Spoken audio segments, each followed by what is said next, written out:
ಸ್ನೇಹಿತರೆ ನಮಸ್ಕಾರ. ನಾವಿವತ್ತು ಕುಣಿಗಲ್ನ ಕೃಷಿ ಉತ್ಪನ್ನ ಮಾರುಕಟ್ಟೆ ಸಮಿತಿ ಆವರಣದಲ್ಲಿದ್ವಿ. ವಿಶೇಷ ಏನು ಅಂತ ಅಂದರೆ ಸೌಜನ್ಯ ಪ್ರಕರಣವನ್ನು ಒಂದು ಲಾಭವಾಗಿಟ್ಕೊಂಡು ಧರ್ಮಸ್ಥಳದ ಬಗ್ಗೆ ಅವಹೇಳನಕಾರಿ ಮಾಡ್ತಾ ಇಲ್ಲದ ವಿಚಾರಗಳನ್ನ ತೊಗೊಂಬಂದು ಧರ್ಮಸ್ಥಳದ ಮಂಜುನಾಥನಿಗೆ ಕೆಟ್ಟ ಹೆಸರು ತರ್ತಾ ಏನು ಹಿಂದೂ ಧರ್ಮದ ವಿಚಾರವಾಗಿ ಅವಹೇಳನಕಾರಿ ಯೂಟ್ಯೂಬ್ಗಳು ಮತ್ತು ಹಲವಾರು ವಿಚಾರಗಳನ್ನ ಹರಿಬಿಡ್ತಾ ಧರ್ಮವನ್ನು ಒಡೆಯುವಂಥ ಪ್ರಯತ್ನ ಮಾಡ್ತಾ ಇರುವಂಥ ಸಂದರ್ಭದಲ್ಲಿ ಧರ್ಮ ಜಾಗೃತಗೊಂಡಿದೆ.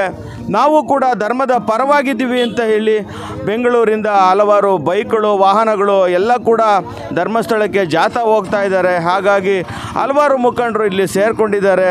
ಈ ವಿಚಾರವಾಗಿ ಅವ್ರು ಏನು ಹೇಳ್ತಾರೆ ಅಂತ ಕೇಳ್ತಾ ಹೋಗೋಣ.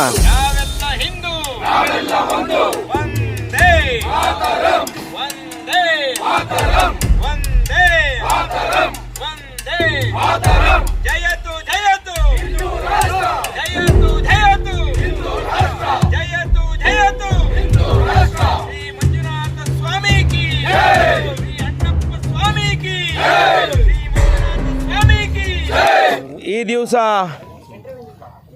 ನಮ್ಮ ಬೆಂಗಳೂರು ಭಾಗದ ಎಲ್ಲ ಹಿಂದೂ ಸಂಘಟನೆಗಳ ಒಕ್ಕೂಟದಿಂದ ಮತ್ತು ನಮ್ಮ ಯಲಹಂಕ ಶಾಸಕರಾಗಿರ್ತಕ್ಕಂಥ ವಿಶ್ವನಾಥ್ ಅವರ ನೇತೃತ್ವದಲ್ಲಿ ಜೊತೆಗೆ ಸಾಕಷ್ಟು ಜನ ಹಿಂದೂ ಪ್ರೇಮಿಗಳ ಹಿಂದೂ ನಾಯಕರುಗಳ ತಂಡ ಇವತ್ತು ಧರ್ಮಸ್ಥಳದ ಕಡೆ ಹೊರಟಿದೆ. ಕಾರಣ ಇಷ್ಟೇ, ಧರ್ಮ ರಕ್ಷಣೆಗೆ. ಧರ್ಮಕ್ಕೆ ಯಾವಾಗ ತೊಂದರೆ ಬರೋಕ್ಕೆ ಶುರುವಾಗ್ತದೆ ಆಗ ಒಳಗಡೆ ಇರ್ತಕ್ಕಂಥ ಹಿಂದುತ್ವ ಜಾಗೃತಿ ಆಯ್ತದೆ. ನಾವು ನೋಡ್ತಾ ಇದ್ದೋ, ಈ ರಾಜ್ಯದ ಹಿಂದೂಗಳು ನೋಡ್ತಾ ಇದ್ದೋ, ಹಿಂದೂ ಪ್ರೇಮಿಗಳು ನೋಡ್ತಾ ಇದ್ದೋ, ಏನೋ ಇವರು ಆ ಕೊಲೆ ಈ ಕೊಲೆ ಆ ಗುಂಡಿ ಈ ಗುಂಡಿ ಮುಚ್ತಾರೆ ಅಂತೇಳಿ ತೆಗಿತಾರೆ ಅಂತೇಳಿ ಕಾಯ್ಕೊಂಡು ಕೂತಿದ್ದೋ ಏನಾರು ಸಿಗ್ತದೆ ಅಂತೇಳಿ. ನಮ್ಮ ತಾಳ್ಮೆ ಇತ್ತು. ಏನೋ ಒಂದು ಆರೋಪ ಮಾಡಬೇಕಾದ್ರೆ ಒಂದು ವ್ಯವಸ್ಥೆಗೆ ಗೌರವ ಕೊಡಬೇಕು ಅಂತಕ್ಕಂಥ ಒಂದು ಭಾವನೆ ನಮ್ಮ ಹಿಂದೂಗಳಲ್ಲಿತ್ತು. ಆದರೆ ಅದರ ಕಟ್ಟೆ ಒಡಿತು. ಯಾಕೆ ಅಂದರೆ ಈ ಸರ್ಕಾರ ನಡೆಸಿರ್ತಕ್ಕಂಥ ಏನು ಈ ಎಡಪಂಥೀಯರ ಸರ್ಕಾರ ಇದೆ, ಕಾಂಗ್ರೆಸ್ ಸರ್ಕಾರ, ಇದು ಮಾಡ್ತಾ ಇರ್ತಕ್ಕಂಥದ್ದು ಏನು ಅಂದರೆ ಹಿಂದೂಗಳ ದೇವಾಲಯಗಳ ದಮನವನ್ನು ಮಾಡ್ತಕ್ಕಂಥದ್ದು, ಹಿಂದೂಗಳ ಭಾವನೆಗೆ ಧಕ್ಕೆ ಬರ್ತಕ್ಕಂಥದ್ದು, ಹಿಂದೂಗಳ ಭಾವನೆಗೆ ಬಕ್ಕೆಯನ್ನು ತಂದು ಆ ದೇವಸ್ಥಾನಗಳಿಗೆ ಹೋದ್ರಂಗೆ ಮಾಡಿ ನಾಸ್ತಿಕರನ್ನು ಮಾಡಿ ಇವರ ಹಿಂಬಾಲಕರನ್ನು ಮಾಡ್ಕೋಬೇಕು ಅಂತಕ್ಕಂಥ ದೊಡ್ಡ ಹುನ್ನಾರ ಈ ಒಂದು ಧರ್ಮಸ್ಥಳದ ಸನ್ನಿವೇಶ ನಮಗೆ ಕಾಣಿಸ್ತಾ ಇದೆ. ಸನ್ನಿವೇಶ ನಡೀತಿರ್ತಕ್ಕಂಥ ಈ ಒಂದು ವಿದ್ಯಮಾನಗಳಿಂದ ಗೊತ್ತಾಗ್ತಾ ಇದೆ.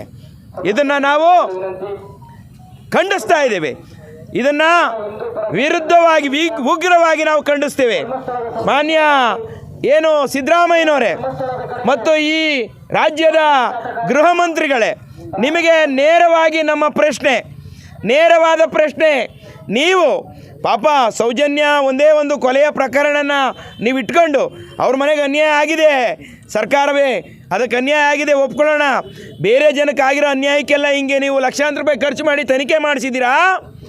ಯಾವತ್ತು ಈ ಪಾದ್ರಿಗಳು ಈ ಮೌಲಿಗಳು ಮಾಡಿರ್ತಕ್ಕಂಥ ಕೆಲವಷ್ಟು ಅನ್ಯಾಯಗಳನ್ನು ಅಕ್ರಮಗಳನ್ನು ಯಾವತ್ತಾರ ಈ ಉಗ್ರವಾಗಿ ಇಷ್ಟೊಂದು ಮುತುವರ್ಜಿ ವಹಿಸಿ ನೀವು ತನಿಖೆ ಮಾಡಿದ್ದೀರಾ? ನಿಮಗೆ ಒಂದೇ ಒಂದು 1 ಪಾಯಿಂಟ್ ಪ್ರೋಗ್ರಾಮ್, ಈ ದೇಶದಲ್ಲಿರ್ತಕ್ಕಂಥ ಹಿಂದೂ ದೇವಾಲಯಗಳನ್ನು ಮುಚ್ಚಿಸ್ಬೇಕು ಅಂತಕ್ಕಂಥ ಕೆಟ್ಟ ಲುಚ್ಚ ಬುದ್ಧಿಯನ್ನು ನೀವು ತೋರಿಸ್ತಾ ಇದ್ದೀರಿ. ನೀವು ಈ ಸರ್ಕಾರ ಇದನ್ನು ಈಗಲೇ ನಿಲ್ಲಿಸ್ಬೇಕು. ಇದನ್ನು ಸರಿಯಾದ ರೀತಿಯಲ್ಲೇ ತನಿಖೆಯನ್ನು ಮಾಡಿ ತಪ್ಪಿತಸ್ಥರಿಗೆ ಶಿಕ್ಷೆ ಕೊಡಿ. ಧರ್ಮಸ್ಥಳದ ಮೇಲೆ ನಿಮ್ಮ ಪ್ರಹಾರ ಬೇಡ, ಧರ್ಮಸ್ಥಳದ ಮಂಜುನಾಥನ ಮೇಲೆ ನಿಮ್ಮ ಪ್ರಹಾರ ಬೇಡ. ಹಾಳಾಗೋಯ್ತೀರಿ, ಎಕ್ಕುಟ್ಟು ಹೋಗ್ತೀರಿ. ನೀವೆಲ್ಲ ಯಾರ್ಯಾರು ಧರ್ಮಸ್ಥಳದ ವಿರುದ್ಧವಾಗಿ ಕೆಲಸ ಮಾಡ್ತಾ ಇದ್ದೀರಿ, ನೀವೆಲ್ಲ ನಾಶ ಆಯ್ತೀರಿ. ಅದಕ್ಕೆ ನಮ್ಮೆಲ್ಲ ಕರ್ನಾಟಕ ರಾಜ್ಯದಲ್ಲಿರ್ತಕ್ಕಂಥ ಎಲ್ಲ ಮಂಜುನಾಥನ ಭಕ್ತರ ಒಂದು ಶಕ್ತಿ ಇವತ್ತು ಪ್ರಾರಂಭ ಆಗಿದೆ. ನಿಮ್ಮನ್ನು ನಿಮ್ಮ ಏನಂತಾರೆ ಅಂತ್ಯ ಇವತ್ತಿಂದ ಪ್ರಾರಂಭ ಆಗಿದೆ ಅಂತ ತಿಳ್ಕೊಳ್ಳಿ. ಇನ್ಮೇಲಾರ ಎಚ್ಚೆತ್ಕೊಂಡು ಧರ್ಮಸ್ಥಳದ ಮಂಜುನಾಥನ ಮೇಲೆ, ನಮ್ಮ ದೇವಾಲಯಗಳ ಮೇಲೆ, ನಮ್ಮ ಹಿಂದೂ ಧರ್ಮಗಳ ಮೇಲೆ ಪ್ರಹಾರವನ್ನು ನಿಲ್ಲಿಸದೆ ಹೋದರೆ ನೀವು ಸಂಪೂರ್ಣ ನಾಶ ಆಗ್ತೀರಿ ಅಂತ ಈ ಸಂದರ್ಭದಲ್ಲಿ ಹೇಳ್ತಾ, ಇವತ್ತೇನು ಬೆಂಗಳೂರಿಂದ ಬರ್ತಿರ್ತಕ್ಕಂಥ ಎಲ್ಲ ನಮ್ಮ ಹಿಂದೂ ಬಾಂಧವರಿಗೆ ನಮ್ಮ ಕುಣಿಗಲ್ನಲ್ಲಿ ಏನು ಇವತ್ತು ಪ್ರಸಾದವನ್ನು ವ್ಯವಸ್ಥೆ ಮಾಡಿ ಇವತ್ತು ಅವ್ರನ್ನೆಲ್ಲ ಎದುರುಗೊಂಡಿದ್ದೀವಿ. ಅವರ ಜೊತೆ ನಾವು ಸಹ ಧರ್ಮಸ್ಥಳಕ್ಕೆ ಹೋಗಿ ಆ ಧರ್ಮಸ್ಥಳದ ಮಂಜುನಾಥನ ಸೇವೆಯನ್ನು ಮಾಡಿ ಎಲ್ಲ ಭಕ್ತರಿಗೆ ಒಂದು ಸಂದೇಶವನ್ನು ನಾವು ಕೊಡ್ತಾ ಇದ್ದೀವಿ. ನಮ್ಮ ಹಿಂದೂ ದೇವಾಲಯಗಳು ಯಾವತ್ತೂ ಅನ್ಯಾಯ ಆಗೋದಿಲ್ಲ. ನಾವು ಹಿಂದೂ ಧರ್ಮವನ್ನೇ ಮಾಡ್ತಕ್ಕಂಥದ್ದು ಅಂತಕ್ಕಂಥ ಸಂದೇಶವನ್ನು ನಾವು ಇವತ್ತು ಈ ಮುಖಾಂತರ ಕೊಡ್ತಾ ಇದ್ದೀವಿ. ಜಯತು ಜಯತು ಧರ್ಮದೆಡೆಗೆ ನಮ್ಮ ನಡೆ ಅಂತ ಒಂದು ಕರೆ ಕೊಟ್ಟಿದ್ವಿ, ಹಿಂದೂ ಸಂಘಟನೆಗಳ ಒಕ್ಕೂಟದಿಂದ ಕರೆ ಕೊಟ್ಟಿದ್ವಿ.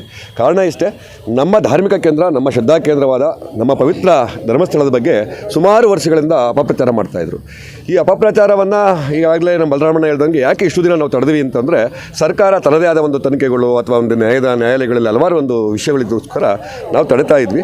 ಆದರೆ ಅವರ ಅಪಪ್ರಚಾರ ಈ ವ್ಯಾಪ್ತಿ ದಾಟಿದ ಮೇಲೆ ನಾವು ನಮ್ಮ ತಾಳ್ಮೆಯ ಕಟ್ಟೆ ಹೊಡೆಯುವಂಥ ಶುರುವಾಯಿತು. ಹಾಗಾಗಿ ನಾವು ಕರೆ ಕೊಟ್ವಿ ನಮ್ಮ ನಡೆ ಧರ್ಮಸ್ಥಳದ ಕಡೆಗೆ ಅಂತ.